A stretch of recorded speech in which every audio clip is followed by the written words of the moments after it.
미국의 사회학자 스미스라는 사람이 있는데, 미국 젊은 층에 그 지배하고 있는 어떤 그 신관, 그러니까 그 하나님에 대한 그 생각들은 한마디로 표현하기를 도덕주의적 치유의 이신론이라 그랬어요. 그러니까 도덕주의적 치유의 이신론. 그러니까 이제 무슨 말이냐면, 좀 풀어서 얘기하면, 하나님은 착하고 점잖게 살려는 사람들에게 복을 주고 천국으로 인도하신다라는 도덕주의적인 그 신념이죠. 두 번째는 그들의 삶의 핵심 목표는 희생이나 자기 부인이 아니라 행복과 좋은 자아상이다라는 거예요. 치유가 그들의 종교의 목표인 거죠. 하나님이 존재하시고 세상을 창조하시긴 했지만 문제가 있을 때 말고는 내 삶에 개입하지 마십시오.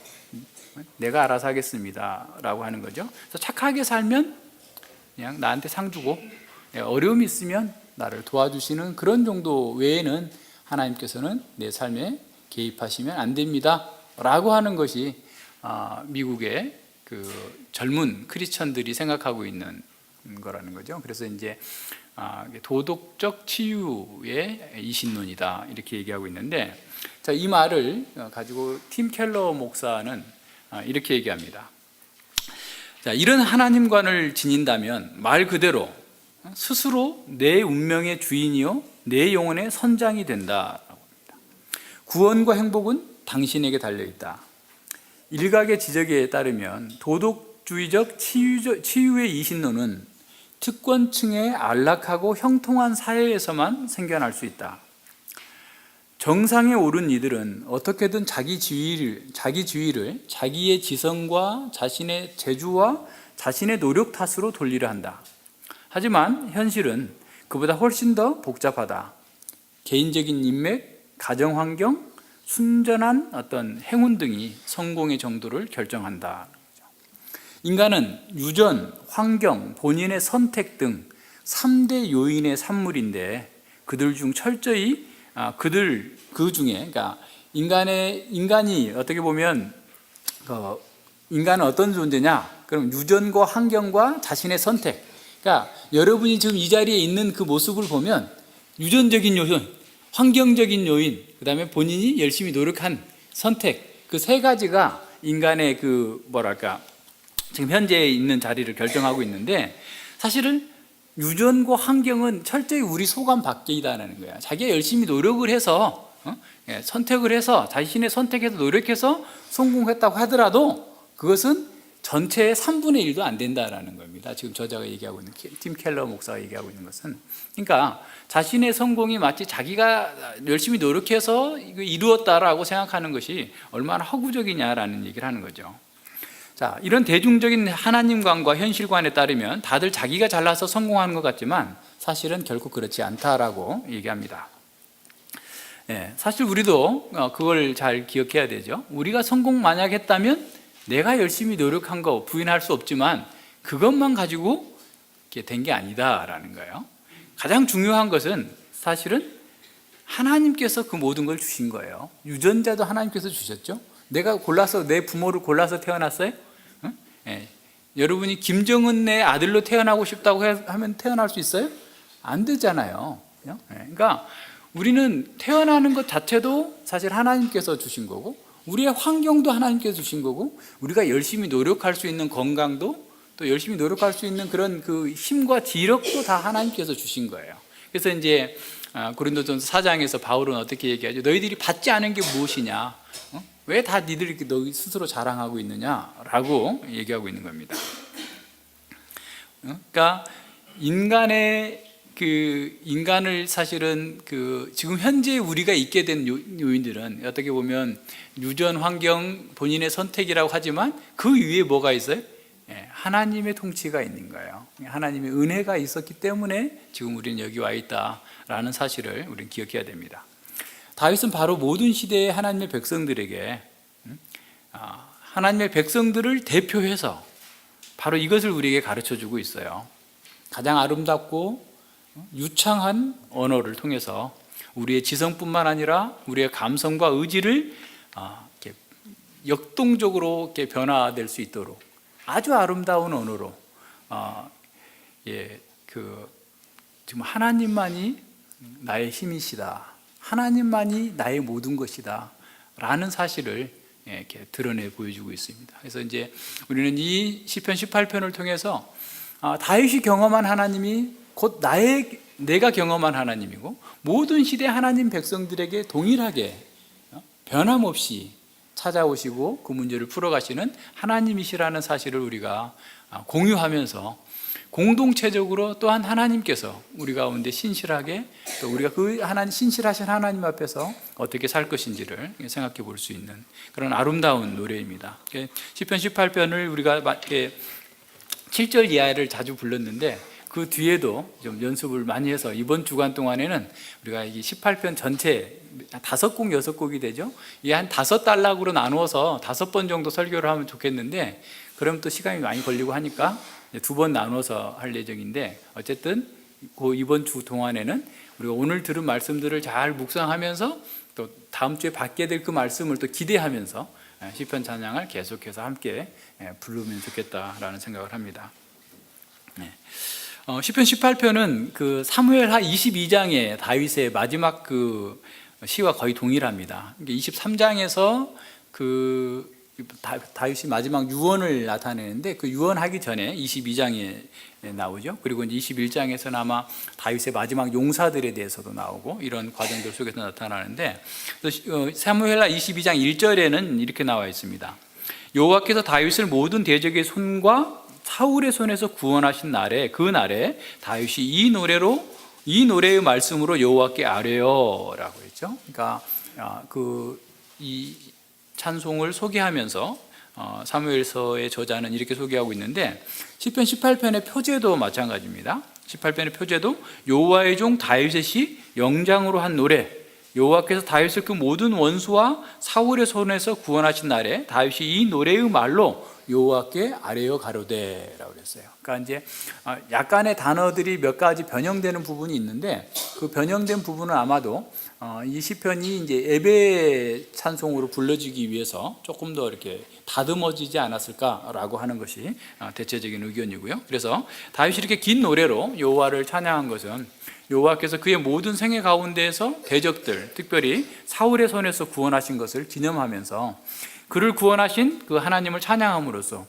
모든 시대의 모든 하나님의 백성들에게 여호와만을 의지해서 자신의 있는 그런 문제들을 잘 극복해 나가라라고 하는 것을 가르치고 있는 겁니다. 그래서 이제 시편 18편은 왕으로서 지었기 때문에 제왕시다. 그리고 이제 감사가 주를 이루고 있기 때문에 감사시, 제왕적 감사시다라고 얘기하고 있는데 이 구조를 보면 한 5단락으로 나눌 수 있어요. 그러니까 1절부터 3절은 여호와 하나님을 사랑한다라고 하는 그런 고백과 찬양이고요.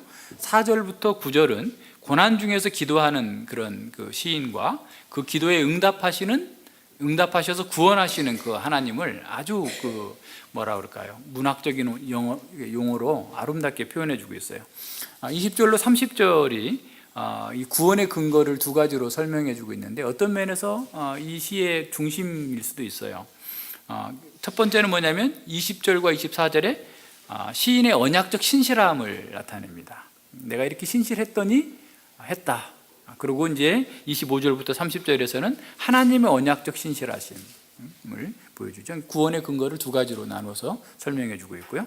그 다음에 31절로 45절에서는 그러면 자, 앞서는 이제 보세요. 이 시가 얼마나 아름답게 구성되어 있는지 보면 볼수록 좀 감탄을 자아낼 수밖에 없어요. 그러니까 하나님 1절로 3절에서는 하나님은 나의 힘이시고 나는 하나님을 사랑합니다라고 하는 고백이 있었죠. 그러면서 다양한 여호와는 나의 반석이고 나의 산성이고 요새고 쭉 이렇게 하면서 하고 있다가 4절에서 자신이 겪었던 생애에 겪었던 그 모든 환난을 사망과 음부와 막 그 줄과 올무로 이렇게 쭉 표현하고 있고 그 다음에 이제 7절 이하에서 그래서 이제 기도했는데 하나님께서 그 기도를 들으시고 초자연적인 방식으로 막 개입해서 그를 구원해내셨다라고 한 게 이제 16절로 19절까지 이제 결론적인 내용인데, 그러면서 왜 구원하셨는가? 20절로 30절에서 내가 언약적으로 신실하게 살았고 하나님께서 그 언약적 성품의 신실함을 드러내 주셨기 때문이다.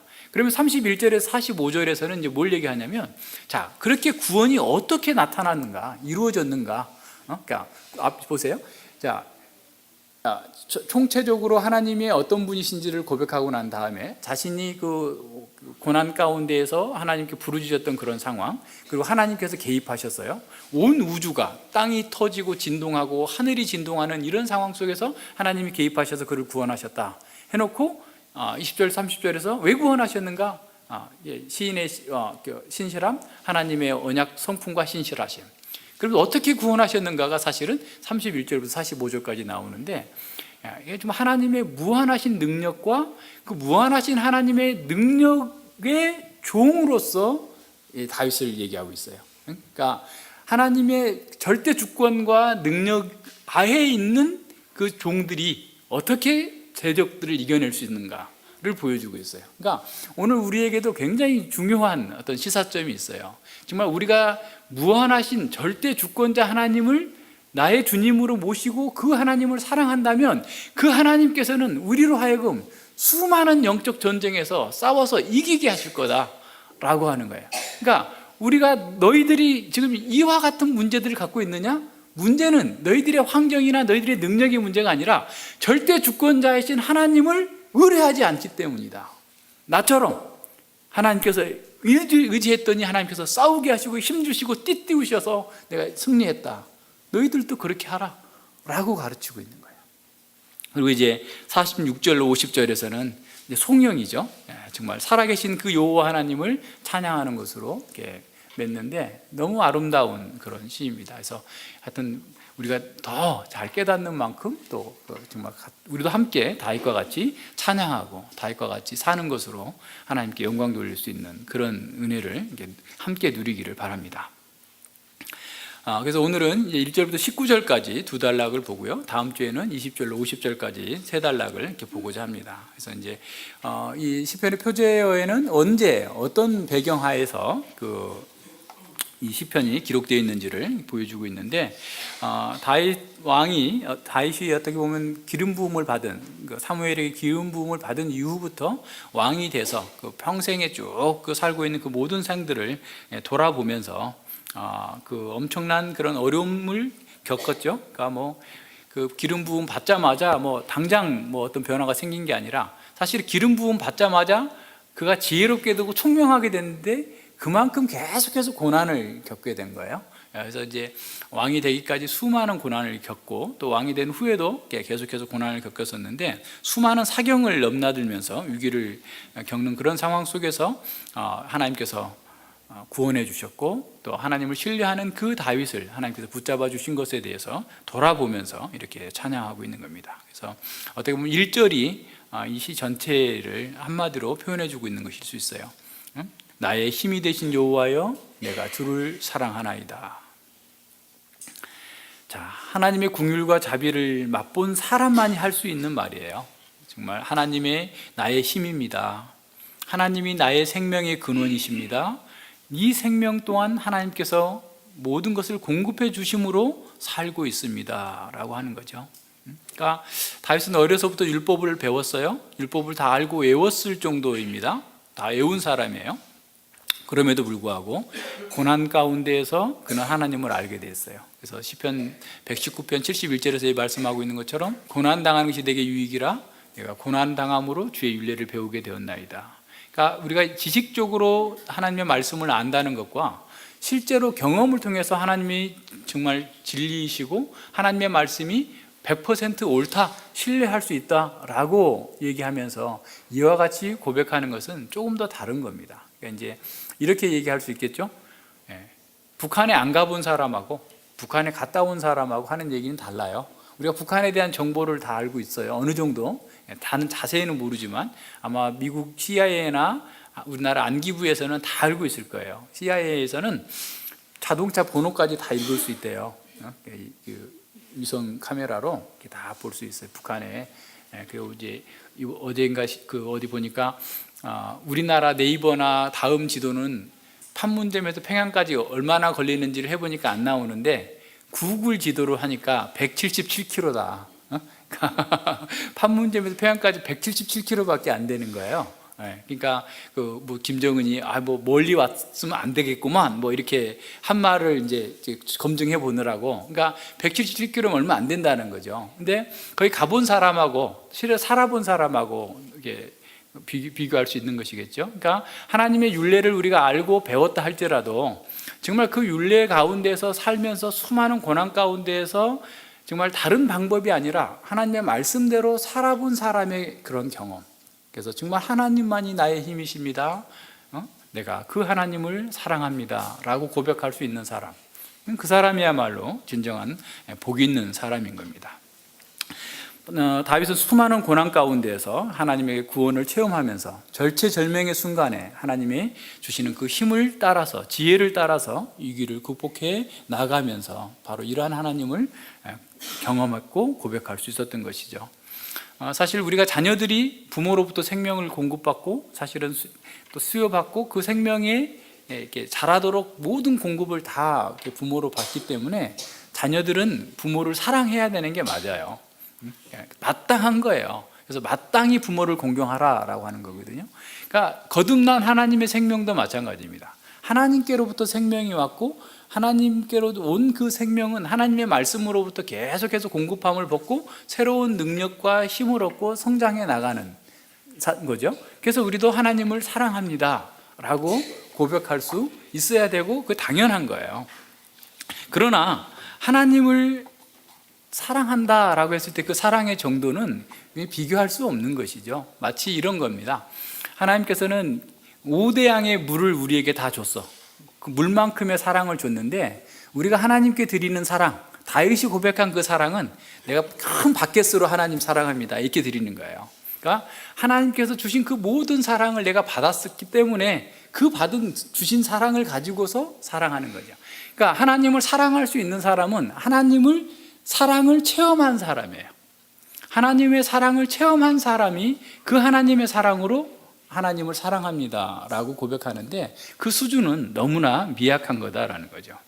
그러니까 하나님께로부터 온 생명이 없는 사람, 거듭난 사람이 아닌 사람은 사실 하나님을 사랑한다라고 하는 게 어떻게 보면 입술의 열매일 수밖에 없어요. 그 속에 진정성이 들어있지 못한 것이죠. 어떻게 보면. 그래서 이제 로마서 8장 그 7절과 8절에서는 육신의 생각은 하나님과 원수가 되나니 이는 하나님의 법에 굴복치 아니할 뿐만 아니라 할 수도 없음이니라. 육신에 있는 자들은 하나님을 기쁘시게 할 수 없느니라 그랬어요. 그러니까 기쁘시게 할 수 없다, 하나님을 사랑할 수 없다라는 것이죠. 그러니까 하나님의 긍휼과 자비를 맛본 사람은 죄에서 돌이켜서 자기중심적인 삶에서 돌이켜서 하나님을 사랑하고 하나님만을 자신의 힘으로 여기게 되는 거죠. 그러니까 하나님의 사랑이 하나님을 향한 사랑을 낳는 거예요. 그러니까 하나님의 사랑을 입지 않았으면 우리는 하나님을 사랑할 수 없는 거죠. 하나님의 사랑을 경험하지 못하고서는 하나님을 사랑할 수 없다라는 사실을 보게 됩니다. 그러니까 동시에 우리가 하나님을 사랑한다 할지라도 그 사랑은 너무나 미미한 거예요. 그러니까 예를 들어서 정연이가 아빠를 사랑합니다 해가지고 아빠한테 선물을 주는데 아빠가 큰 봉투에 사탕을 하나 이렇게 사다 줬는데 한두 개 자기 거 아빠 거 다시 꺼내주면서 아빠 사랑해 하면서 주는 거나 마찬가지예요. 그러니까 우리가 하나님을 사랑한다, 어떤 고백과 어떤 헌신을 했다 할지라도 우리는 그와 같다라는 사실을 늘 인식하면서 하나님께서 나에게 베풀어 주신 그 사랑에 비해서 내가 하나님을 사랑하는 것은 얼마나 미미한가에 대해서 오히려 안타까워하는 그런 마음이 있어야만 사실은 정상입니다. 그래서 만약에 우리가 하나님을 이렇게 사랑한다라고 하면서 하나님을 향한 섬김 또는 교회를 향한 섬김, 또 하나님께서 우리에게 맡기신 그 사명을 수행하는 데 있어서의 우리의 섬김이나 봉사가 하나님께로부터 받은 것보다 더 크다 라고 생각한다면 우리는 하나님의 사랑을 너무 조금 맛본 거죠. 그러니까 하나님의 사랑을 깊이 경험하고 체험하면 할수록 우리가 가지고 있는 그 사랑은 너무나 미약하다, 부스러기와 같은 거다 라고 인식을 하게 됩니다. 하나님을 사랑한다라고 하는 형제를 사랑해야 되는 요한 1서에서 얘기하는 거. 그러니까 하나님을 사랑하는 사람에게는 하나님의 계명이 무거운 것이 아니다. 가볍다는 거예요. 근데 그 계명은 뭐예요? 사랑하라, 사랑하라. 그러니까 우리가 서로 사랑할 때, 그러니까 하나님께로부터 받은 그 사랑이 깊을수록 우리는 형제를 더 사랑하고 교회를 더 사랑하고 하나님께서 우리에게 주신 사명을 사랑해서 우리가 가지고 있는 선한 것들을 가지고 다른 사람들을 섬길 수 있는 대로 나가는 거예요. 그러면서도 그것을 아까웠게 생각하지 아니하고 오히려 감사함으로 섬길 수 있는 것이죠. 그래서 우리는 다윗이 이렇게 하나님을 사랑합니다 라고 고백했을 때 그 다윗의 마음, 그리고 우리가 하나님을 사랑합니다 라고 했을 때 우리가 고백하는 그 하나님의 사랑, 또 하나님께 대한 사랑은 어떤 것인지 점검해 보면서 우리도 정말 이 다윗처럼 자신의 전생애를 들여서 하나님을 사랑하는 그 삶의 모습들을 이제 잘 드러낼 수 있기를 바랍니다. 그 다윗은 그 위기의 순간에 경험한 그 하나님의 사랑, 하나님의 구원을 7가지 은유를 들어서 이렇게 설명하고 있어요. 여호와는 나의 반석이시요 나의 요새시요 나의 건지시는 자시요 나의 하나님이시요 나의 피할 바위시요 나의 방패시요 나의 구원의 뿌리시요 나의 산성이시로다. 그러니까 은유죠, 메타포예요. 그러니까 이제 하나님을 이렇게 논리적으로 설명하면 감동이 안 되는데 자신이 경험한, 특별히 다윗은 군사였잖아요. 그러니까 자기가 위기의 순간에 피할 수 있는 반석, 마사다 반석처럼 아무도 저기 신범하게 자기를 잡으러 올 수 없는 그런 반석, 요새, 또 건지시는 자, 바위, 방패, 뿔, 구원의 뿔, 힘, 산성, 이렇게 표현하면서 정말 하나님께서 어떻게 자신을 구원하셨는지, 그리고 하나님의 구원이 얼마나 놀랍게 자신을 지키셨는지, 그것을 이렇게 7가지의 은유를 통해서 계속해서 반복하면서 하나님의 그 선하심과 하나님의 은혜를 찬양하고 있는 겁니다.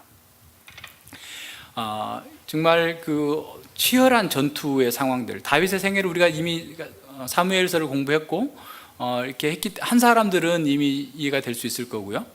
우리 그 홈페이지에 사무엘서 해설이 들어있나요? 안 들어있어요? 없어요? 그걸 좀 해놓으면 좋겠는데. 그러니까 이제 그 사무엘서를 이미 공부한 mp3 파일은 있을 거예요. 근데 이제 오래되긴 했지만, 근데 그렇게 쭉 보면 다윗의 생애를 보면 정말 일촉즉발의 위기 속에서 여호와께서 이렇게 건져내신 것들을 이렇게 경험하게 되고, 그 속에서 다윗은 정말 이게 이제 뒤에 20절 이하에서 나타나지만 그런 위기적 상황 속에서 물론 실수도 하고 또 자기 나름의 지혜를 가지고서 문제를 풀어나가려고 하지만 결과적으로는 늘 하나님의 말씀에 순복함으로써 승리해 나가는, 그러면서 하나님을 의지했더니 하나님께서 정말 요새와 산성과 반석이 되셔서 그를 건지셨다라고 하는 사실을 이렇게 선언하고 있습니다. 3절에 보면 그 다윗은 그러한 모든 것들을 통해서 내가 찬송받으실 여호와께 아뢰리니 내 원수들에게서 구원을 얻으리로다 했어요. 수많은 위기 속에서 기도할 때마다 하나님께 기도했을 때 하나님께서 그를 구원해 주셨다라는 거예요. 그래서 또 다른 위기가 온다 할지라도, 또 너희들에게도 또 다른 위기가 온다 할지라도 찬송받으실 여호와께 간구하면 너희들도 구원 얻을 수 있다라고 하는 사실을 가르쳐주고 있는 겁니다.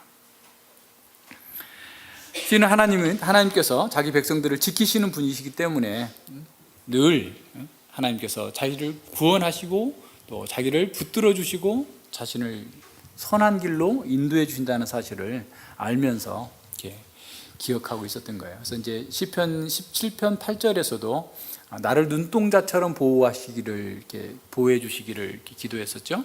이것은 사실은 그 신명기 32장에 나오는 모세가 이스라엘 백성들을 광야에서, 그러니까 모세의 노래 중에 하나님께서 광야에 있는 이스라엘 백성들을 눈동자처럼 지키셨다라고 하는 것처럼 그 모든 것들을 알고서 늘 하나님께서 자신을 지키시는 그 하나님, 그래서 그 하나님 앞에서 늘 자신은 기도하면 하나님께 구원해 주실 것이라고 하는 담대한 믿음 가운데에서 찬양하고 있는 것이죠. 그래서 하나님께서는 그 백성들의 기도를 들으시고 그 기도를 통해서 구원하시는 일을 통해서 하나님께서 자신의 영광을 나타내신다라고 하는 사실을 그는 분명하게 알고 있었던 것이죠. 그래서 자신의 삶 전체의 영역 속에서 하나님께서 개입하셔서 하나님께서 함께 해주셔서 하나님 자신의 영광과 하나님의 영예를 나타내 주시기를 간구한 겁니다.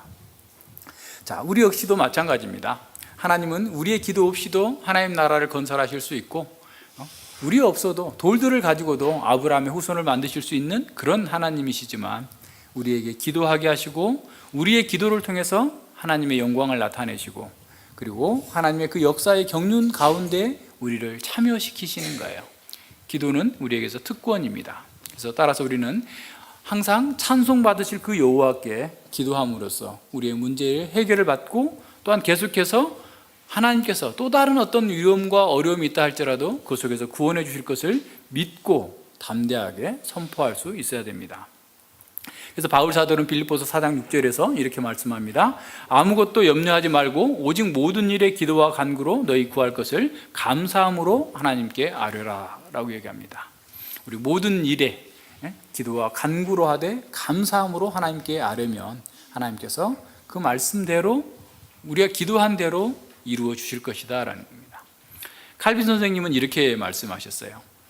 하나님은 우리가 걱정을 덜게 되어서 우리의 신뢰가 커질수록 커질 수 있도록 하기 위해서 우리에게 기도를 주셨다. 그러니까 우리는 살다 보면 수많은 걱정과 근심거리를 만나게 되는데, 그런 것이 있을 때 하나님께 기도함으로써 우리의 근심을 덜도록, 우리가 걱정 없이 하나님께 맡기고 살아갈 수 있도록 하기 위해서 우리에게 기도를 주셨다라고 얘기하는 거죠. 그러니까 칼빈 선생님은 기도를 우리의 근심을 하나 둘씩 하나님께 내려놓기 위한 길이다라고 가르치고 있습니다. 우리는 기도를 통해서 우리의 염려와 우리의 걱정거리들을 하나님의 무릎 위에다가 올려놓는 것이 됩니다. 이런 점에서 기도는 우리의 상황을 하나님 알아주세요, 봐주세요, 개입해 주세요가 아니라 하나님께서 우리의 상황을 다 알고 계시다라는 전제하에서, 확신 가운데에서 하나님께서 구원해 주시기를, 인도해 주시기를 요청하는 것이죠. 고난 중에서 무엇과도 비교할 수 없는 하나님의 이름을 부르는 것 그 자체만으로도 우리는 용기를 얻게 됩니다. 우리가 그냥 하나님 부르는 게 아니라 전능자 하나님, 여호와 하나님, 좌존자이신 하나님, 그 하나님을 부르는 것만으로도 우리는 큰 위로를 얻고 힘을 얻게 되는 것이죠. 자, 우리에게 주어진 그런 문제 속에서 구원받아서 정말 그 하나님의 뜻을 이루는 일에 동역함으로써 하나님께 영광이 나타나게 되고 우리의 믿음의 담력이 더 강화되는 것이죠. 따라서 우리도 다윗처럼 내가 찬송받으실 여호와께 아뢰입니다 라고 담대하게 하나님께 나아갈 수 있어야 됩니다. 기도하지 않으면서 뭔가 열심히 하는 것은 대단한 믿음인 것처럼 보일 수 있지만 막상 어떤 위기에 닥치게 되면 쉽게 무너져요. 그러니까 마치 골조가 들어가 있지 않는 그런 건물.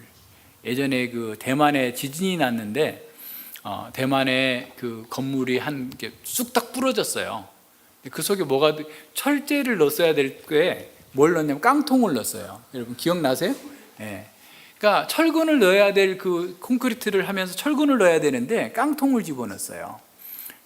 그래서 그냥 지진에 금방 딱 무너져가지고 이제 아마 그 사람들 진지도 얼마 몇 년 되지도 않았던 그런 건물인데 아마 건축업자 다 구속됐겠죠. 우리가 마치 기도하지 않는 건 그겁니다. 정말 우리의 삶에 골조를 집어넣어야 돼. 튼튼한 어떻게 보면 철근을 집어넣어서 그 위에 우리가 열심히 하나님과 어떻게 보면 철근을 넣는 건 뭐예요? 땅 지면과 닿아서 온전하게 건물이 지탱할 수 있도록 해나가는 건데, 우리가 하나님을 의지하고 하나님을 믿고 기도하는 것 자체가 하나님과 연결시켜서 우리의 삶에 견고하게 만들어주는 틀인데, 이게 없으면, 기도가 없으면 아무리 신학을 열심히 하고 아무리 신학적인 박사고 뭐라 할지라도 그 사람은 오히려 삶에 무능력합니다. 현실적이지 못해요. 그런 지난번에 제가 한번 얘기했지만, 아니 박사과정까지 했다는 사람이 왜 저렇게 비현실적인 몽상가처럼 보일까? 기도하지 않는 걸 거예요. 하나님의 말씀을 자기 안으로 가지고 들어와서 자기의 내면을 살펴보고 자기의 죄와 자기의 부정과 정말 하나님의 뜻을 이루기 위한 피나는 전투를 하기 위해서는 기도하지 않고는 불가능한 일이에요. 기도하지 않으니까 자꾸 자기는 보지 못하고 뜬구름 잡는 얘기만 하는 거예요. 사회가 현상이 어떻고 뭐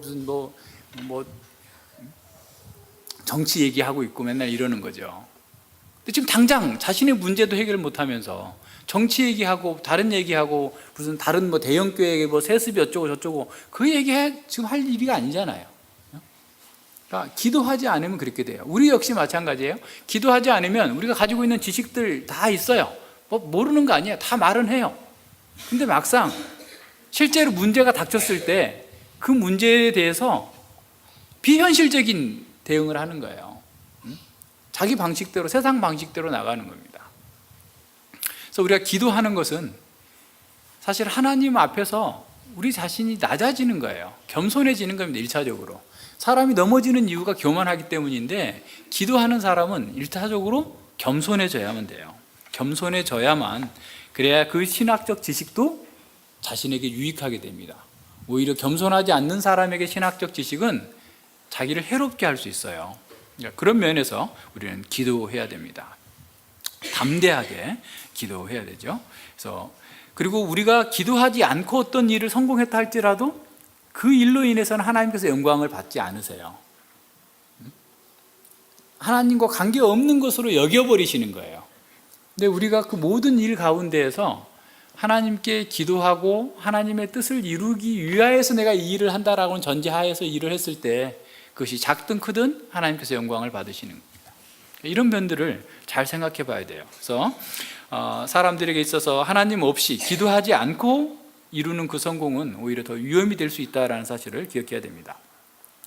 자, 4절과 6절에서 보면 이 시인은 자신의 고난이 얼마나 극심했는지를 아주 잘 표현해주고 있어요. 4절과 5절은 사망의 줄이 나를 얽고 불의의 창수가 나를 두렵게 하였으며 음부의 줄이 나를 두르고 사망의 올무가 내게 이르렀도다. 시인이 경험한 그 고난의 상태를 아주 생생한 그 은유를 통해서 보여주죠. 사망의 줄, 불의의 창수, 음부의 줄, 사망의 올무가 반복되면서 확장돼서 자신의 고난이 얼마나 심했는지, 자신의 한계 상황을 넘어갔다라는 거예요. 바울이 얘기한 것처럼 내가 죽는 줄 알았다, 이런 그런 상황이죠. 사망이 사냥꾼처럼 그물과 올무로서 그냥 그를 꽁꽁 얽어매고, 불의의 창수, 악한 물결이 그를 완전히 다 뒤엎어버리고 온통 사회 질서를 파괴하고 있는 그런 상황 속에서 그가 하나님 앞에서 지금 부르짖고 있는 그런 상황이죠. 그래서 시편 11편 3절에서 터가 무너지면 의인이 무엇을 할꼬라고 했는데, 정말 그 사회의 근간이 되는 그런 질서가 다 붕괴되어 있는 그런 상황 속에서 다윗이 겪었던 그 죽음과 같은 사망의 물 가운데에서 자신이 겪었던 그 고난을 얘기하고 있는 것이죠. 죽음의 함정과 덫에 걸렸고 구원의 빛을 찾을 수 없는 그런 상황에서 마치 지하의 깊은 갱도에 들어갔는데 빛도 하나도 없고 숨도 제대로 쉴 수 없는 그런 매캐한 연기만 가득한 곳에서 어떤 희망도 찾을 수 없었던 그런 상황을 묘사하고 있습니다. 스올과 음부는 지옥을 얘기하거나 또는 무덤을 얘기한다고 치더라도 하나님과는 가장 먼 거리에 있는 것이죠. 그러니까 아무런 희망이 없는 것 같은 그런 상황 속에서 처해 있었던 겁니다. 이런 상황 속에서 시인은 하나님께 부르짖는 겁니다. 내가 환난에서 여호와께 아뢰매 나의 하나님께 부르짖었더니 저가 그 전에서 내 소리를 들으시며 그 앞에 나의 부르짖음이 그 귀에 들렸도다 그랬어요. 음부에 떨어져 있는 상황, 그리고 암울한 그런 상황 속에서도 하나님께 시인은 부르짖었습니다. 사망의 줄이 하나님을 향한 그의 부르짖음을 막을 수 없었어요. 불의의 창수가 하나님을 향한 그의 영혼의 갈망을 막을 수 없었습니다. 음부의 줄이 그의 육신은 올가매었을지라도 그 영혼의 기도는 막을 수 없었습니다. 사망의 올무도 하나님을 향한 그의 영혼의 탄식을 막을 수 없었어요. 그 어떤 고통스러운 상황 속에서도 그 어떤 악한 세력도 영혼의 목자이신 하나님을 향하는 시인의 갈망을 막을 수 없었던 것입니다. 오늘 우리에게도 동일합니다. 우리를 집어삼킬 것 같은 불의의 창수가 몰려오고 사망과 음부의 올무가 우리의 육신의 입을 틀어막는다 할지라도 온 우주를 관통하여서 하나님께 우리는 나아갈 수 있는 길이 열려 있어요. 우리를 꽁꽁 묶어버린다 할지라도 우리의 기도는 막을 수 없습니다. 우리가 지옥에 갇혀 있는 것과 같은 상황이라 할지라도 우리에게는 지옥과 온 우주를 관통해서 올라갈 수 있는 로켓이 있어요. 그게 바로 우리의 기도입니다. 성령 안에서 드려지는 우리의 기도는 하나님과 가장 멀리 떨어져 있는 음부라 할지라도 즉시 하나님의 보좌에 도달하게 됩니다. 북한의 미사일이 쏘아가지고 만 킬로를 달성하고 15,000킬로를 달성해서 미국의 서부 해안에 들어온다 할지라도 그 가는 시간이 몇 시간이 되니까 그 사이에 떨어뜨리겠다고 하는데, 우리의 기도는 그 순간 바로 하나님 보좌에 올라가요. 그래서 다니엘서에서 그랬죠. 네가 기도하자마자 하나님께서 보냈다. 바로 오시는 거예요.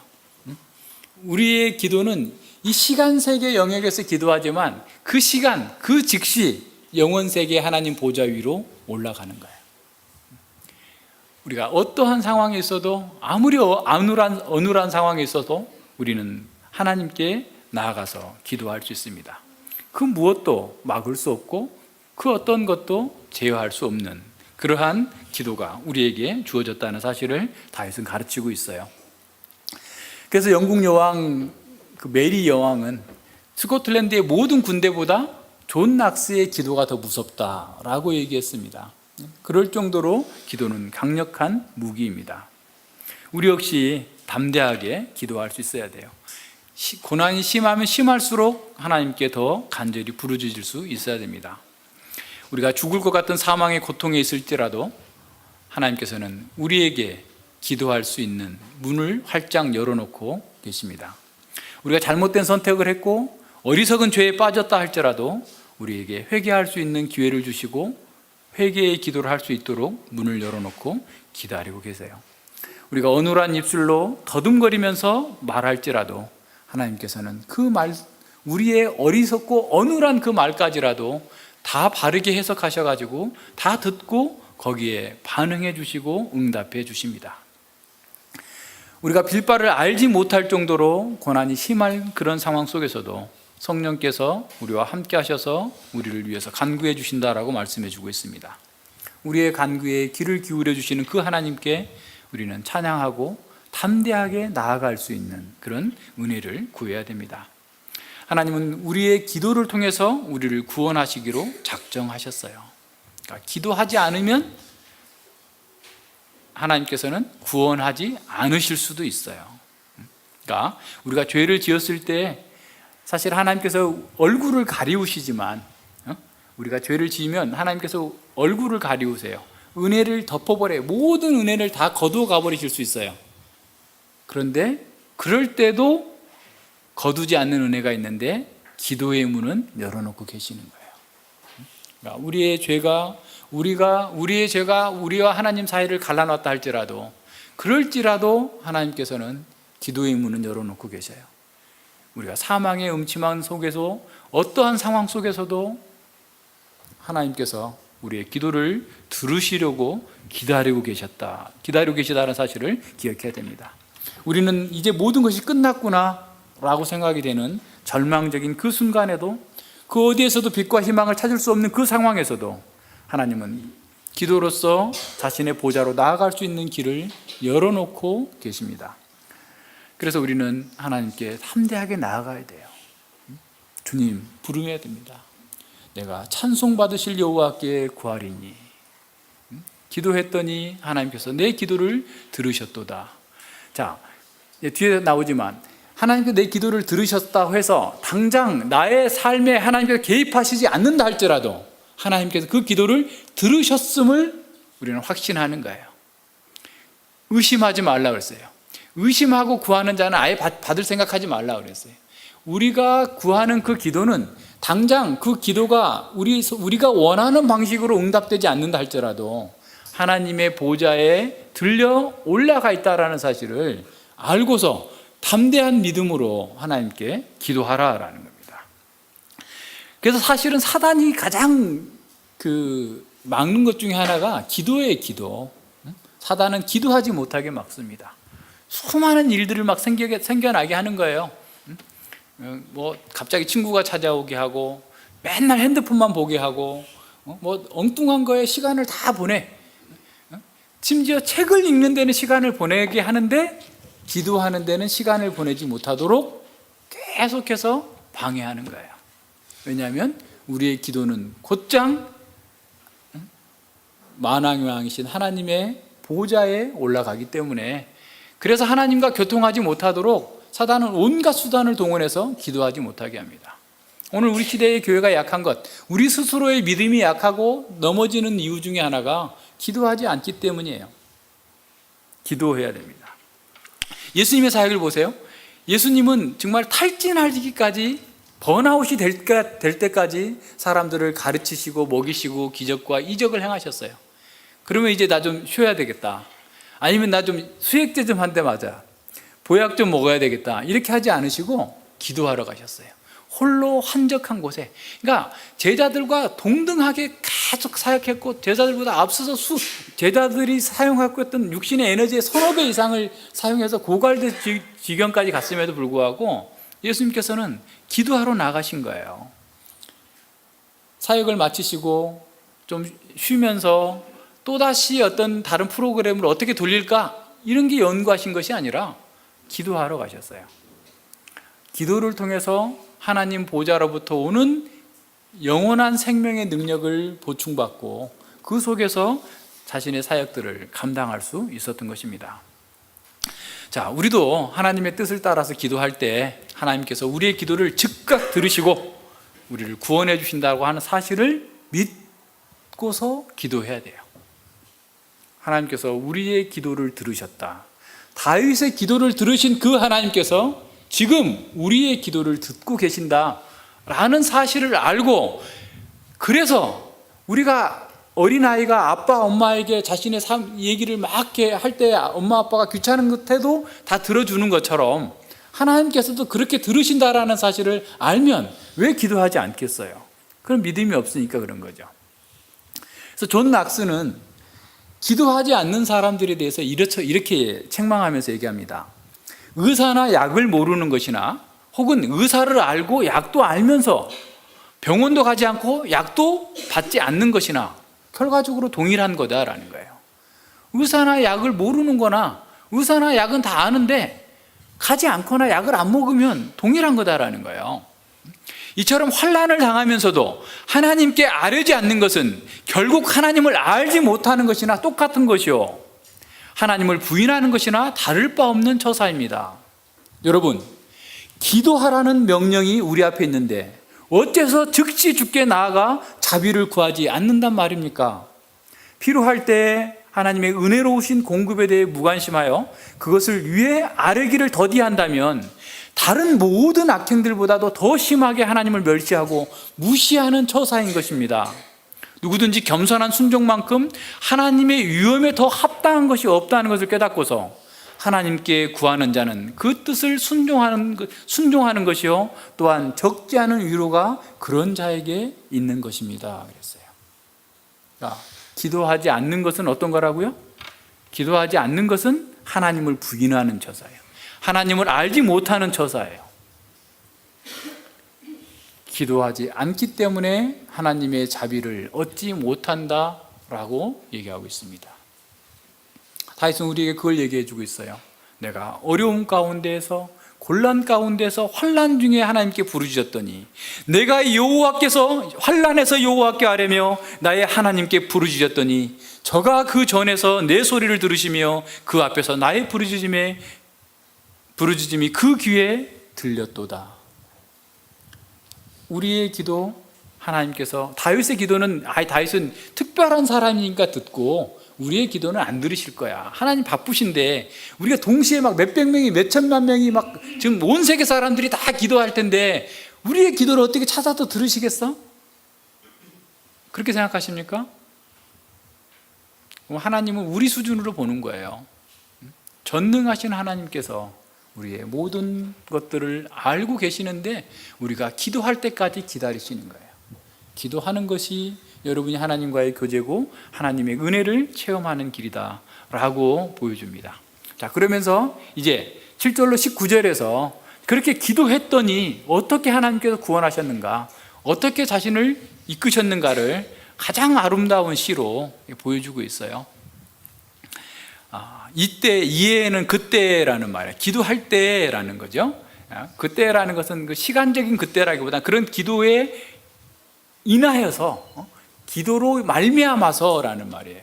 그러니까 내가 기도하자마자 일 수도 있지만 기도하자마자가 아니라 기도했기 때문에 그 기도에 응답하셔서 이런 표현이죠.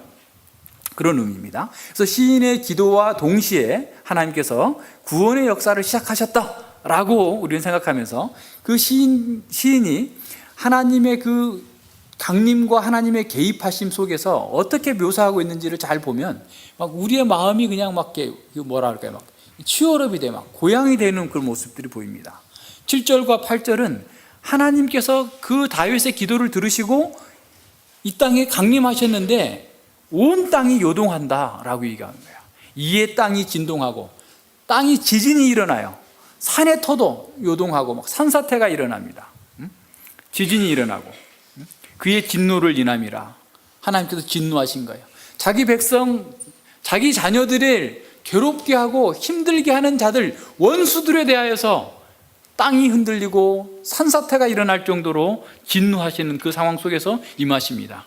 우리가 화가 나면 막 코가 벌렁거리면서 막 속에서 막 그냥 불이 나오는 거죠. 화가 난 불 나오는 것처럼 하나님께서 마치 코에서 연기가 오르고 입에서 불이 나와서 사르며 그 불에 숯이 피었도다. 그냥 화산이 막 폭발해가지고 그냥 벌건 불덩어리가 막 올라오고 연기가 확 올라오면서 주변에 있는 것들이 막 다 초토화되는 것처럼 하나님께서 다윗의 원수들을 진노하셔서 개입하시는데 온 땅과 산들이 요동하고 있다라고 하는 사실을 보여주고 있습니다. 하나님의 진노로 인해서 온 땅이 전율하고 있는 그런 모습들을 문학적으로 보여주고 있어요. 그러니까 시인의 기도에, 하나님의 백성의 기도에 하나님께서 응답해 나가시는데 그의 분노가 얼마나 위험차고 영광스럽고 놀라운지 무서운지를 이와 같은 문학적인 언어로 표현하고 있어요. 그 유대 광야에 가면, 유대 광야에는 그 이제 뒤에 가서도 보면 이제 내 발이 사슴의 발같이 이렇게 나오게 한다라고 표현하는데, 그 유대 광야의 그 산에 보면 그 사슴들이 있어요. 그러니까 다비다라고 하는 아주 이쁩니다, 사슴이. 근데 그게 뭐 지진이 자주 일어나니까 지진이 날 때가 되면 얘들이 막 그 바위산을 뛰어내려와요, 아래까지. 근데 수백 마리가 막 뛰어내려오는데 뛰어내려오면서 죽는 게 별로 없어요. 거의 안 죽어요. 어마어마한 그 가파른 산이거든요. 돌산이에요. 그러니까 지진이 나니까 돌도 막 같이 떨어져 내려오잖아요. 그런 속에서도 사슴들이 살아요. 근데 이제 뒤에 가서 다윗은 그걸 고백하고 있어요. 근데 그럴 정도로 하나님의 개입이 땅이 흔들리고 지진이 막 날 정도로 들어와서 실제로 이제 다윗이 전쟁하는 상황에 보면 하늘에서 불도 내리고 우박도 내리고 땅도 지진이 나고 이렇게 해가지고 승리하는 경우도 있어요. 그러나 다윗은 지금 하나님의 개입 그 전체를 이와 같이 표현하고 있어요. 문학적인 언어로. 실제로 그렇게 하지 않았다 할지라도 하나님께 그렇게 하고 계심을 영적인 눈으로서 문학적으로 표현하고 있는 것이죠. 그래서 얼마나 하나님께서 하나님의 백성의 기도에 응답하셔서 그들을 구원하시기 위해서 강림하심이 얼마나 위대하고 엄위한 것인지를 보여주고 있는 겁니다. 9절로 15절에서는 하늘의 변화를 보여주고 있어요. 하나님의 강림은 땅만 요동하는 것이 아니라 하늘과 천체, 기상 전체가 영향을 받음을 보입니다. 저가 또 하늘을 들이우시고 강림하시니 그 발 아래는 어두캄캄하도다. 그러니까 하나님께서 강림하시면 그 빛이신 하나님을 보고 이 세상의 모든 것들은 살아남을 길이 없으니까 깜깜한 어두컴컴한 구름으로 꽉 쌌음에도 불구하고 자 보세요. 그룹을 타고 나르시며 바람 날개로 높이 뜨셨도다. 저가 흑암으로 그 숨는 곳을 삼으사 장막같이 자기를 두르게 하시며 곧 흑암과 공중의 빽빽한 구름으로 그렇게 하셨다. 그 앞에 광채로 인하여 빽빽한 구름도, 그렇게 빽빽한 구름도, 흑암도 하나님의 그 영광의 빛을 다 가릴 수 없었다는 거예요. 그래서 구름이 지나며 우박과 숯불이 내리도다. 여호와께서 하늘에서 뇌생을 발하시고 지존하신 자가 음성을 내시며 우박과 숯불을 내리도다. 그 살을 날려 저희를 흩으시며 많은 번개로 파하셨도다. 하나님은 번개를 화살로 사용하셔가지고 적들을 치고 원수들을 괴멸시키시는 그런 하나님이시다라는 거예요. 이럴 때에 여호와의 꾸지람과 콧김을 인하여 물밑이 드러나고, 물밑, 이 세상의 모든 터의 기초가 다 드러나 버렸다라는 거예요. 세상의 터가 다 드러났도다. 거룩한 용사이신 여호와께서 하늘로부터 강림하시자 그냥 무시무시한 하늘의 문을 딱 열고, 그래 이제 때가 됐어 하면서 이제 그 백성들을 구원하러 나오시는 그 하나님께서 그 엄위하신 모습들을 이렇게 표현해주고 있는 그런 문학적인 용어이죠. 온 세상과 온 천지가 다 진동하고 전율할 수밖에 없는 하나님의 강림하심이 그의 기도를 통하여서 이루어지고 있다는 사실을 보여주고 있습니다. 거룩한 용사이신 하나님은 뇌성과 같은 그런 목소리와 번개로 원수들을 파하시고, 그의 꾸지람과 분노의 콧김으로 인해서 그냥 콧김만 딱 불었더니 땅 밑이 다 드러나 버릴 정도로, 땅의 모든 기초가 다 드러날 정도로 하나님의 엄위하심을 보여주고 있는 겁니다. 하나님께서 혼돈의 물결을 잠재우시고 완전히 정복하셨음을 이렇게 표현하고 있습니다. 하나님께서 온 우주와 만물을 이렇게 통치하시고 정복하시는 분입니다. 세상에 누가 이렇게 하늘과 땅과 바다를 마음대로 통치하시고 다스리고 명령할 수 있겠습니까? 우주와 땅의 기초마저도 두려워서 떨게 만드시는 그 하나님이 어떤 분이십니까? 누구이십니까? 우리와 어떤 관계를 갖고 계십니까? 누가 가장 굳건하다고 생각하는 그 땅과 하늘까지, 물밑까지 드러나게 하시고 요동케 하시는 그런 하나님과 견줄 수 있겠습니까?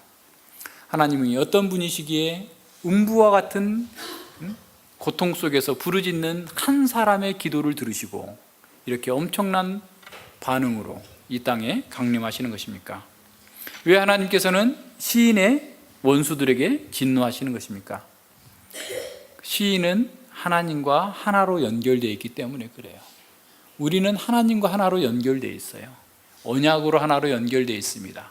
하나님과 우리의 언약 관계라는 것은 우리가 하나님께 언약적 신실함을 나타내고, 그러면 하나님께서는 언약적인 보호를 하시겠다고 이미 약속하셨어요. 그 창세기 2장에 있는 언약이고 창세기 15장에 있는 언약, 17장에 있는 언약이 다 그래요. 우리 창세기 15장에서 아브라함 언약 기억나시죠? 짐승을 짐승을 쪼개고, 만약에 이 언약을 지키지 않으면 나를 쪼개라 라고 하시면서 하나님께서 그 불로 지나가셨어요.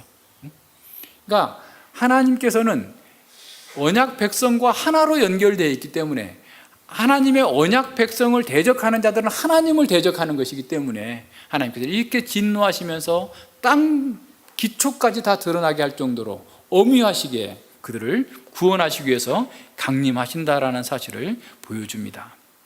그래서 사도 바울도 그렇게 얘기했죠. 우리의 어떤 고난과 어떠한 것도 하나님의 사랑에서 우리를 끊을 수 없다. 자기 아들을 아끼지 아니하시고 주신 그 하나님께서 우리의 필요를 공급하시지 않겠는가? 로마서 8장에서 계속 얘기하고 있는 겁니다. 자, 우리 역시 안전하게 보호될 것입니다. 그래서 우리도 어떤 상황에서도 낙심해서는 안 돼요. 낙심하고 기도하지 않는 것은 하나님을 부인하는 거예요. 낙심하지 말고 담대하게 기도해야 됩니다. 예수님께서 두 번째 강림하실 때 땅뿐만 아니라 하늘도 진동하여서 실제로 우리 가운데 구원의 완성과 극치가 이루어지게 될 것입니다. 사망과 엄부도 우리의 영혼의 기도를 막을 수 없습니다.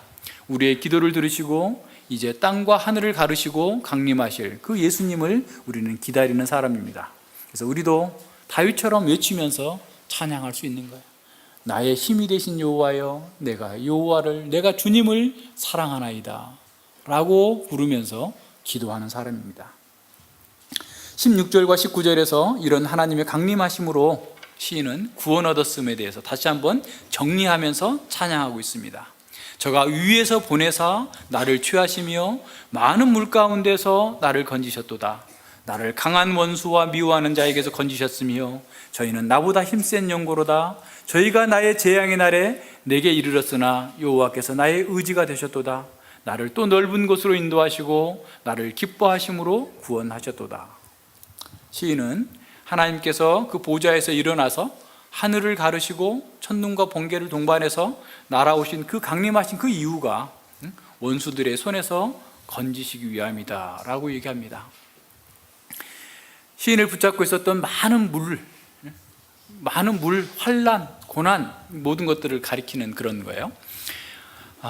오히려 그 물보다 더 깊은 수월과 같은 무덤 속에서도, 사망의 음부 속에서도 그는 하나님께 기도했더니 하나님께서 건져내셨다라고 얘기하고 있습니다.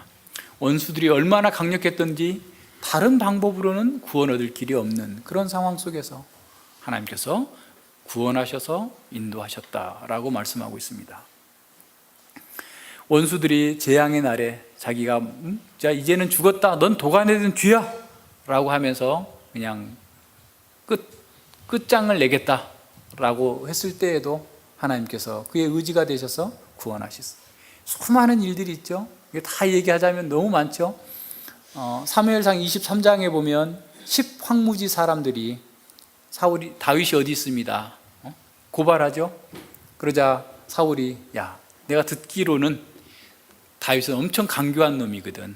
그러니까 시시때때로 어디로 갔는지 나한테 좀 계속해서 보고를 해다오 해가지고 가서 그냥 이제 도가내든 쥐가 됐어요.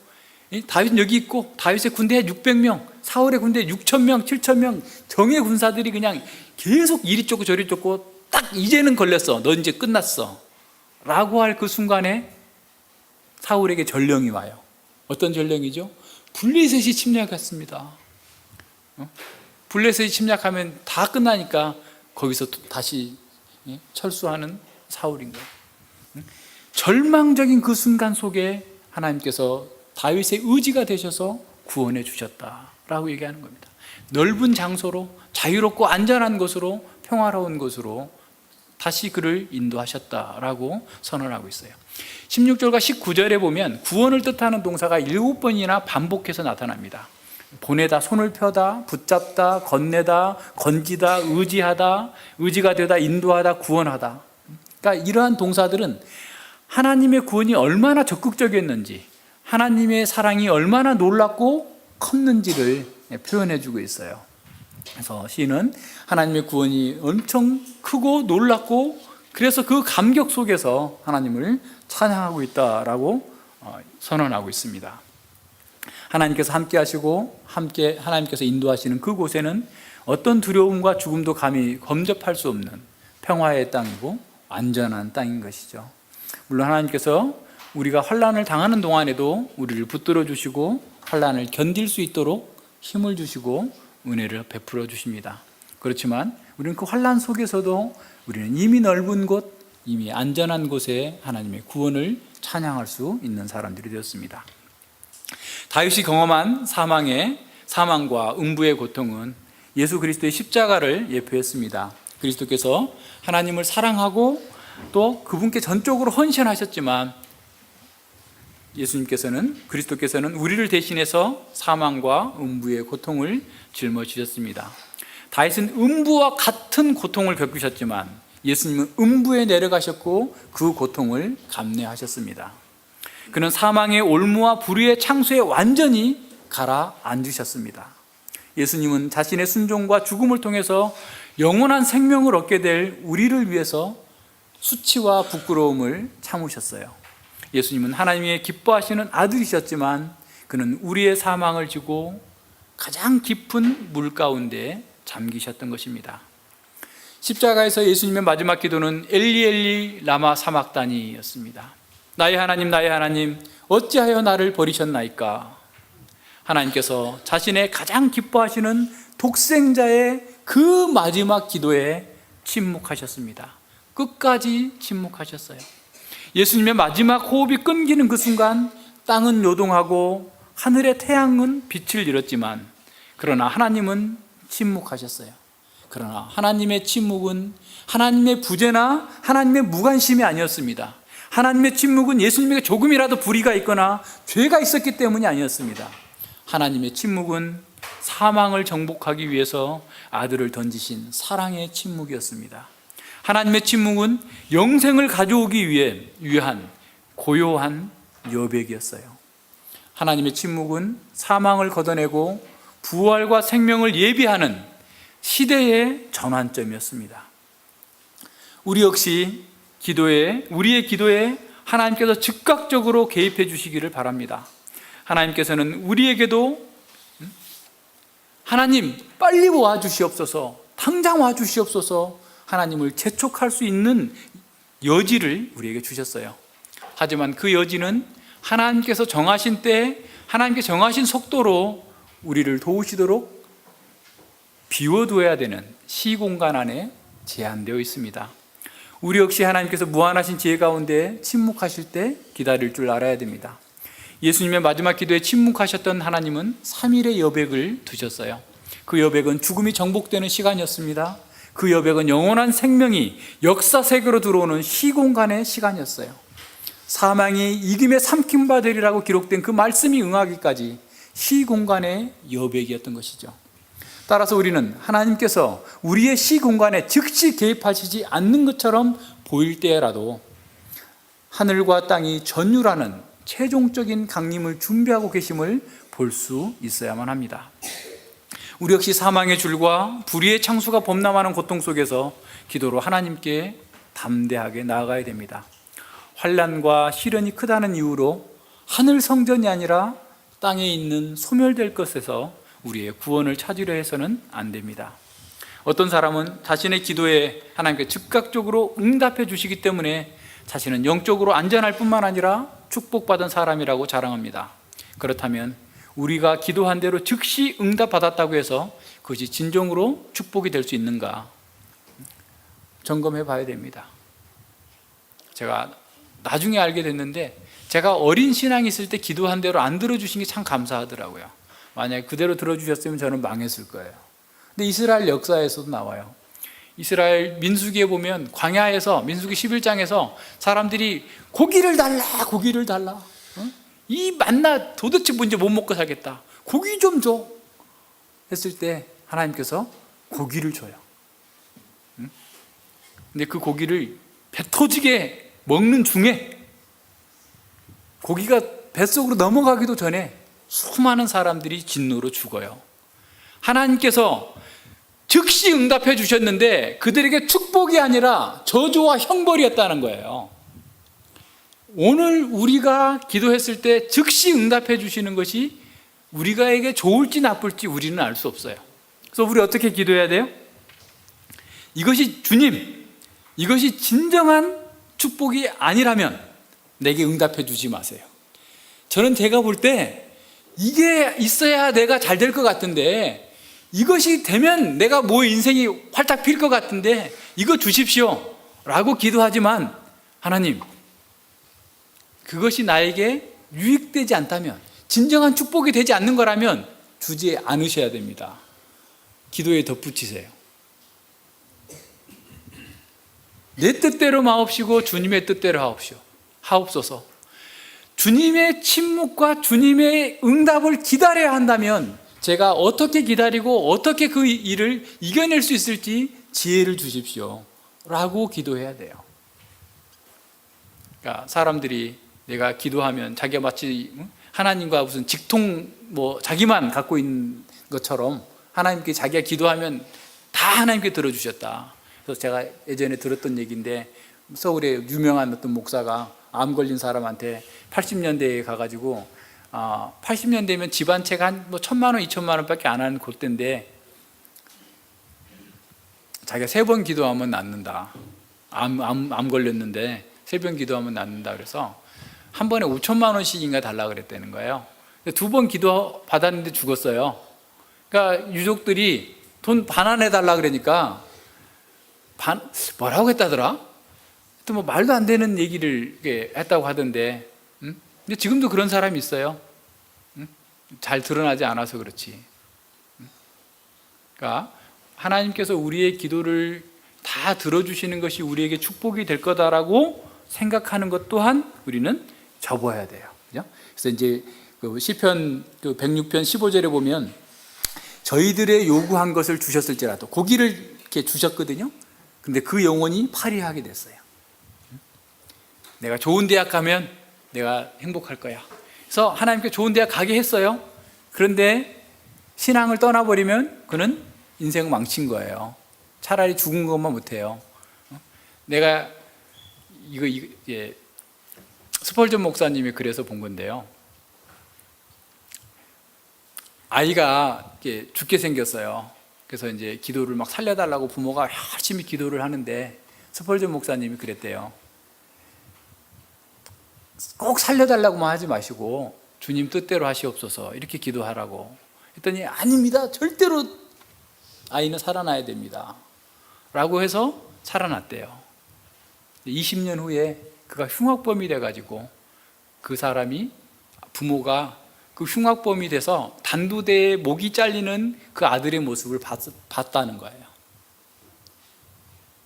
그러니까 스펄드 목사님 얘기는 뭐냐면 그렇게 기도해서 나았다, 그게 축복이다 라고 생각하지 말라는 거예요.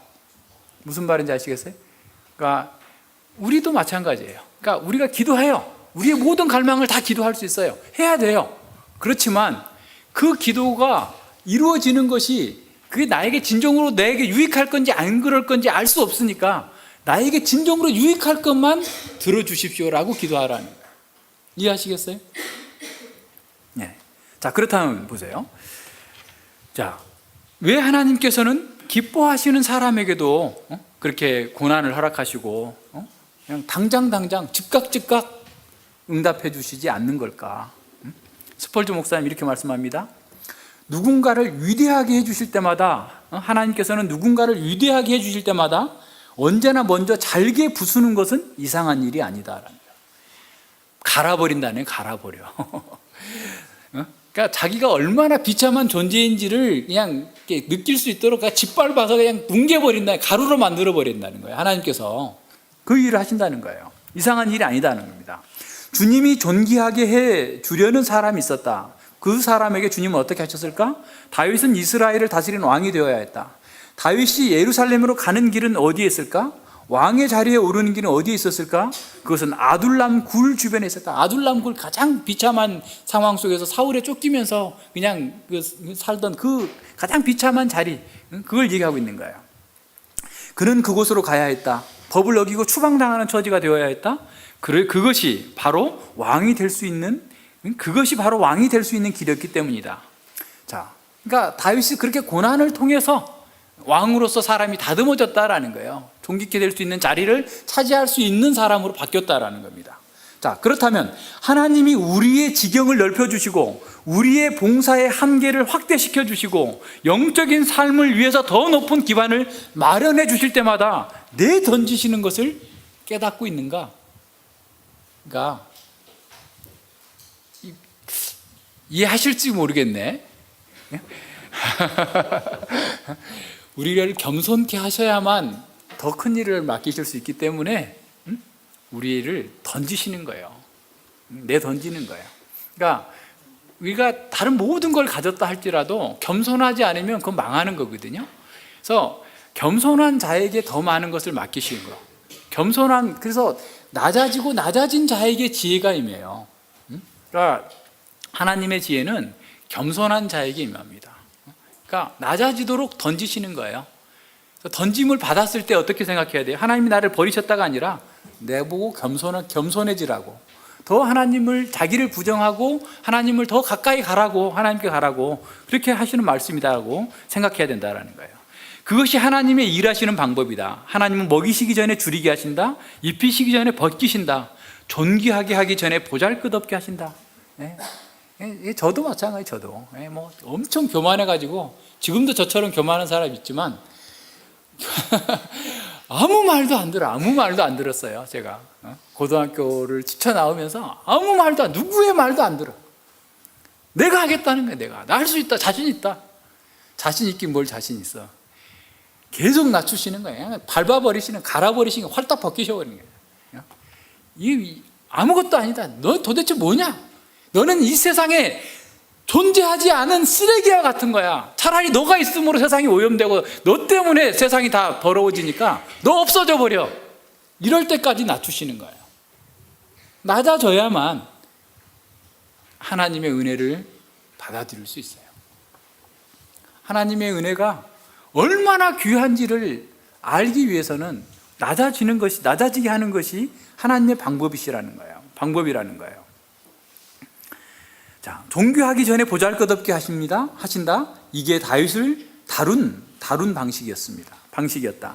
그는 예루살렘에서 왕이 되었지만 굴 속을 거쳐 왕의 자리로 나가야 했다.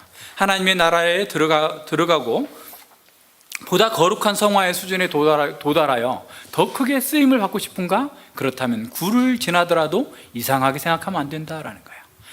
굴을 지나면서 겸손해지고 주님만을 의지하는 사람이 되도록 하나님께서 우리에게 고난을 사용하신다라는 겁니다.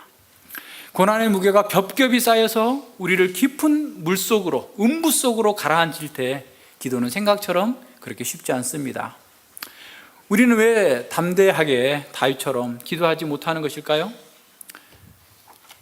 우리가 기도하려면 기도할 수 있는 조건이 충족돼야 됩니다. 물론 이 조건은 특수한 사람만 있는 게 아니라 모두에게 다 열려 있어요. 그러나 평소에 기도하지 않는 사람은 기도가 절실히 필요할 때 기도의 조건을 즉시 만들 수 없습니다. 경건한 그리스도인과 그렇지 않는 그리스도인의 차이는 기도할 수 있는 조건을 즉시 만들고 기도하는가에 달려 있어요. 기도하는가 그렇지 않는가, 자기 중심적으로 나가는가. 진정한 기도는 고립된 행동이 아닙니다.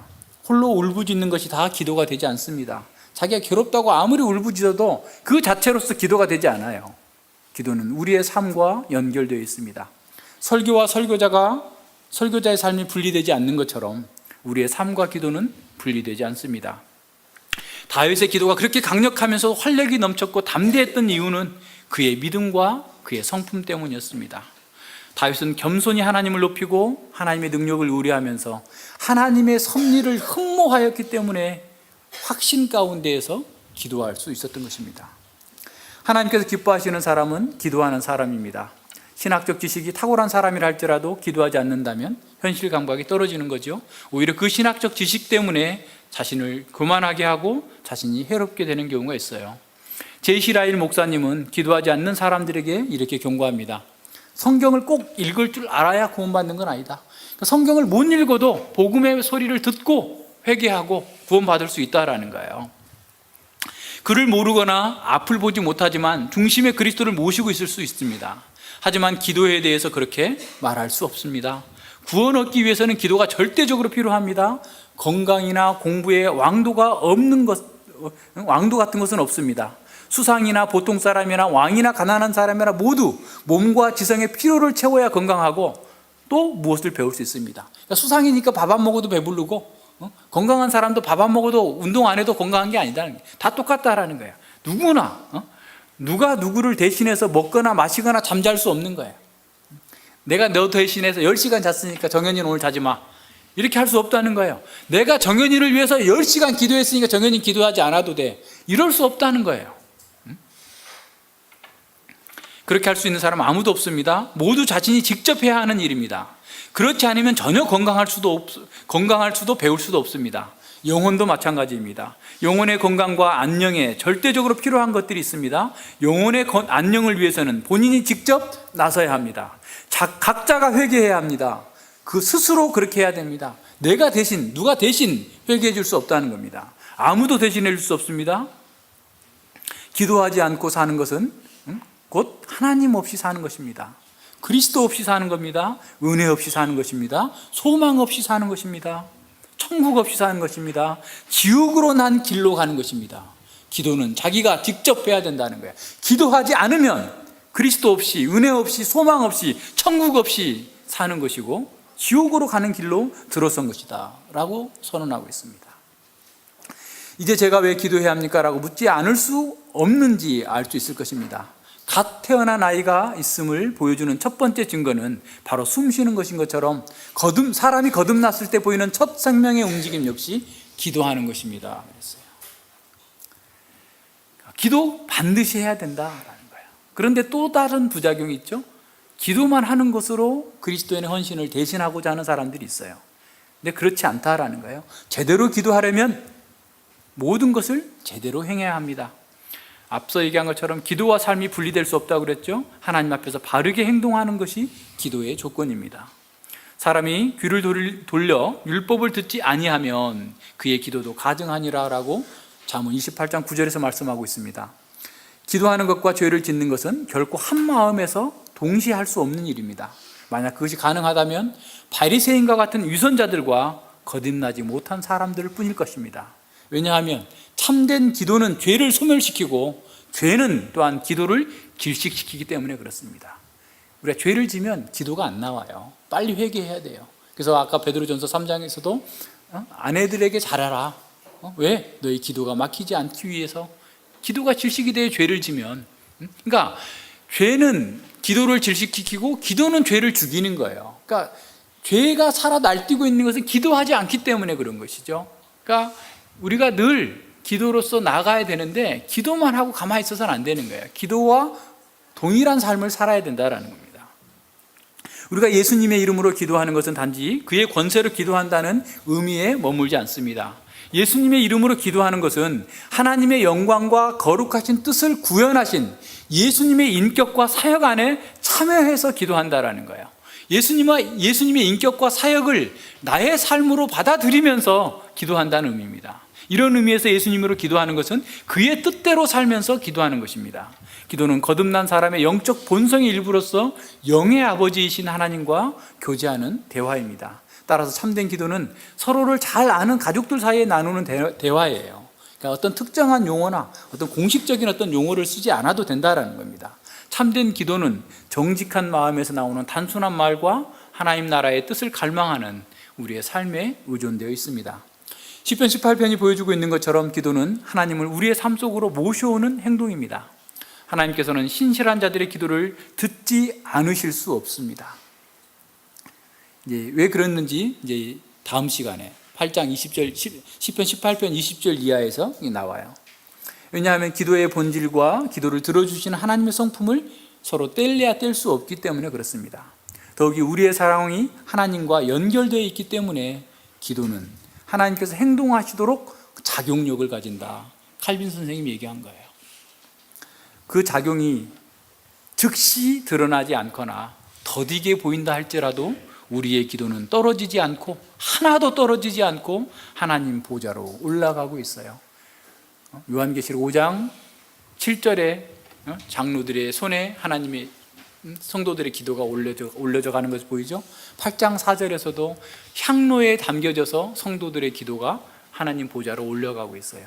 오늘 우리의 기도가 당장 작용력이 나타나지 않는다 할지라도 우리의 기도는 천사들의 손에 들려서 하나님 보좌에 올라가고 있다. 그것도 즉시로 올라가고 있다라는 사실을 알고 우리가 사망의 음침한 골짜기와 같은 이 세상에 살아가는 동안 모든 삶 속에서 기도하는 것을 통해서 하나님과 함께 동행하고 나의 힘이 되신 여호와여 내가 주님을 사랑하나이다 라고 하는 전제 가운데에서 날마다 기도함으로써 하나님의 백성다운 능력 있는 역동적인 삶을 살아갈 수 있어야 되겠습니다. 기도합니다. 예, 하나님 아버지 감사를 드립니다.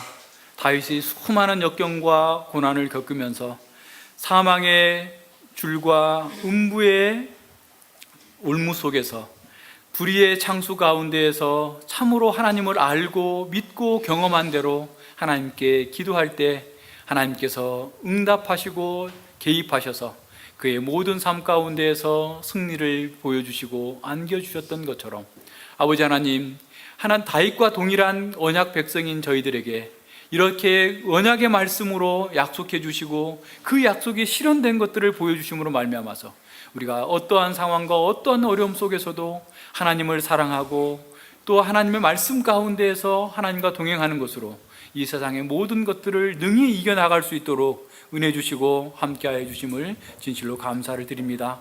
하나님께 우리가 기도할 때마다 우리의 기도가 하나도 떨어지지 아니하고 하나님께 올려져 간다는 사실을 기억하면서 그 어떤 것보다도 어떤 방법과 수단을 동원하기 전에 먼저 하나님께 기도하고 하나님을 의뢰하고 하나님의 뜻대로 구하며 하나님의 뜻을 이루어 나가는 거룩한 백성들 다 되게 하여 주시옵소서.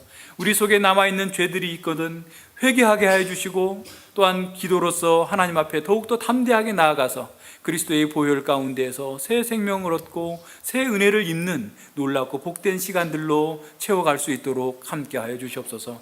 감사드리며 예수님 이름으로 기도드립니다. 아멘.